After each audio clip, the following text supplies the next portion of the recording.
NBC Sports NFL Analyst Chris Sims joining us right now. Chris, how's it going? It's going good. Thanks, Stacy, Michael, having me. How you guys doing? Week 15, NFL season, pumped, final stretch here. It's all good. It's kid in the candy store right now for me.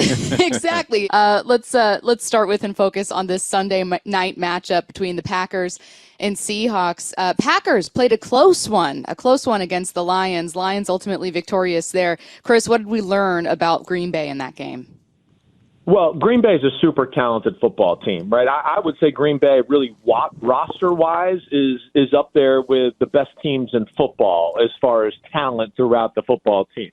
So that's one thing you can expect with them, right? Off of that, they're also a young team, so they make mistakes. It's not always smooth, and it's a little immature at times because they are young on both sides of the football. But they can really run the football. It's one of the best pure running teams in football. I'm talking about running the ball with the running back up the middle, not teams that have quarterbacks that can scramble and add to the running stats that way.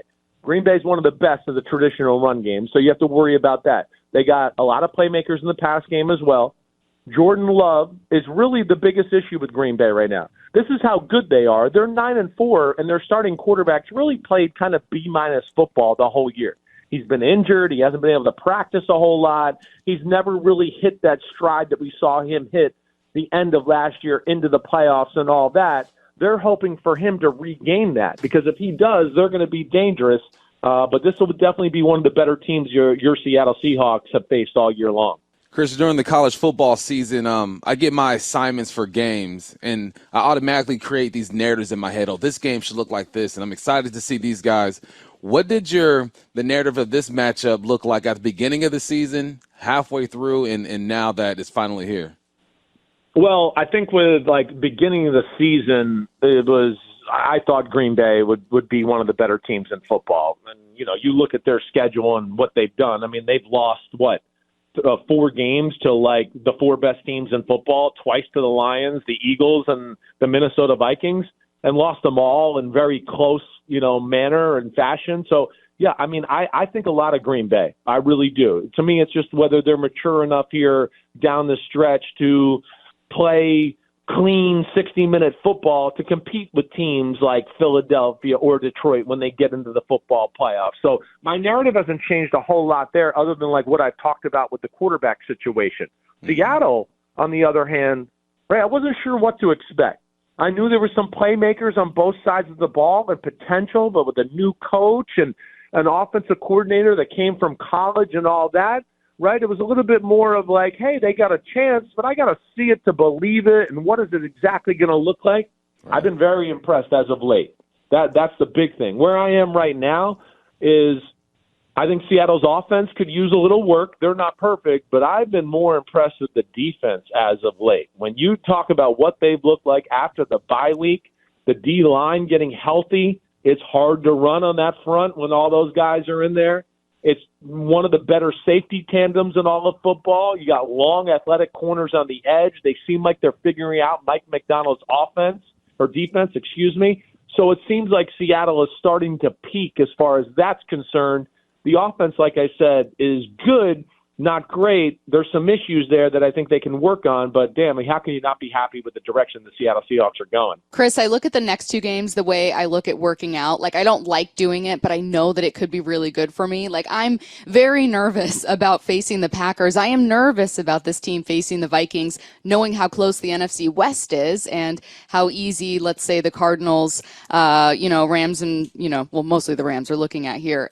So I'm worried about what it means for the Seahawks. I also think that the Seahawks could make a statement with wins over both teams. What kind of statement would they make to you if they manage to win one or both of these contests? Oh, yeah. I mean, I'll view them as a team where I go, ooh, right now I look at them and go, they're dangerous, right? They're dangerous.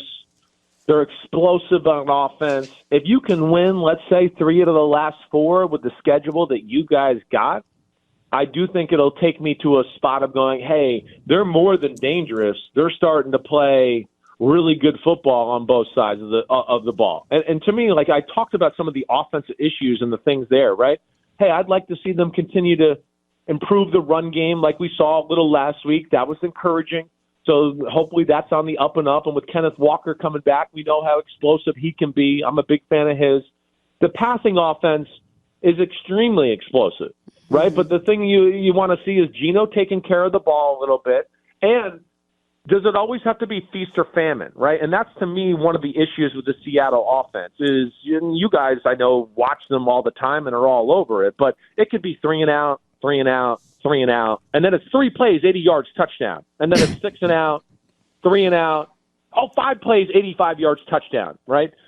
So it's a little bit of that way, to where I do think they need to find, my phrase is like surgicality, right? They got to find a little bit more of a way to move the ball consistently down the field and not always rely on the big play or the big pass from Geno and those damn good receivers you got up there.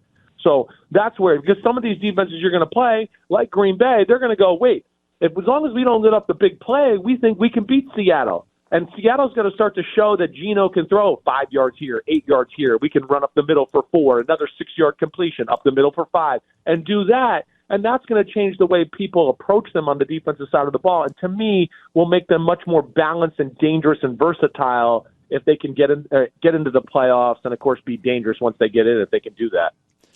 Chris, there's a process I go through when I break down film for teams, is that I go in optimistic and I think, all right, well, the Hawks have a chance, especially with the way their defense has been playing. But the more film I watch, the more I naturally hype up the opposition, right, when it comes to offense and defense, and then especially with the way Matt LaFleur calls plays for Jordan Love and this team. What do you see in this Green Bay Packers offense that you foresee, given this defense has been playing pretty good, some fits?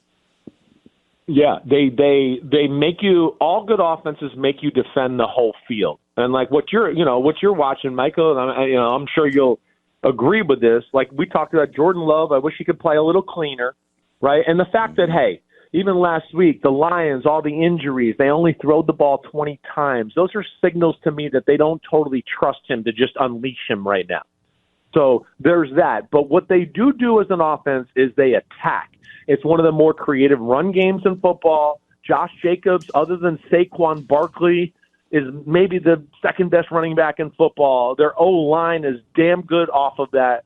The receivers can do it all. And when I say they can attack the whole field, yeah, they can run the ball up the middle. They can run the ball on the edge. And when they drop back to pass, they don't look to dink and dunk. It is like, we're dropping back and we're looking for a 30-yard pass right here. Yeah. That's what we're looking for. Mm-hmm. So they put a lot of pressure on you that way, and that's the bind the Seahawks will be in. They're going to go, we're worried about stopping Josh Jacobs in the run. We might have to play man-to-man here because we want to get an extra guy in the box. And then that's where LaFleur and them can be creative and run downfield pick plays and other creative ways to beat man-to-man. And all of a sudden you go, hey, we're doing pretty good, but, oh, man, there's a 50-yard throw by Jordan Love. Things have changed now. And that's what would worry me if I'm on the Seahawks defense. And you recently, this is a couple days ago, you talked about contender red flags. Chris, I got to be honest, when I look at the Lions, I've just, God, what can beat them? How can this possibly happen? I'm curious, if I look at these top two teams in either conference, the Chiefs right. and the Lions, what's the red flag for either of these two teams? Oh, well, there's a lot more red flags on the Chiefs. A lot more, right? To me, the two best teams in football are the Lions and the Eagles. The Lions, that's where I would go. The Lions, like you said, there's not many red flags. Their big thing and their biggest thing is going to be, can their front four rush the passer? Yeah. Right? Because right now they don't have any. They're a little beat up on the D lineman. They have no marquee guy that can come off the edge. And if they have to blitz against the better teams in football in the playoffs on a consistent basis, they're going to get burned.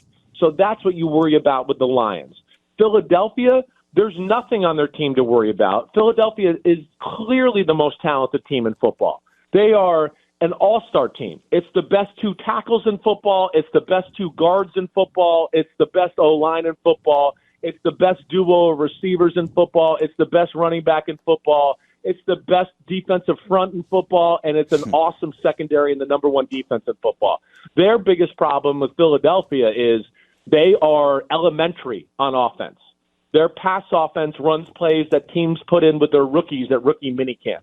So they're so good they can overcome it, but that has to improve. And that's why you're seeing A.J. Brown and Jalen Hurts and all that talk this week, because they're going, wait, we're an all-star team, and we can't throw the ball for over 100 yards against some of the worst defenses in football. So that's their concern. The Chiefs, you know their concern. It's the same thing as always. First off, their defense isn't as good as last year. L'Jarius Sneed was, at this point last year, we were talking about him being the NFL defense MVP. He's not there anymore. Last year, the Chiefs were one of the best at rushing the quarterback and getting quarterback sacks. They're one of the worst this year.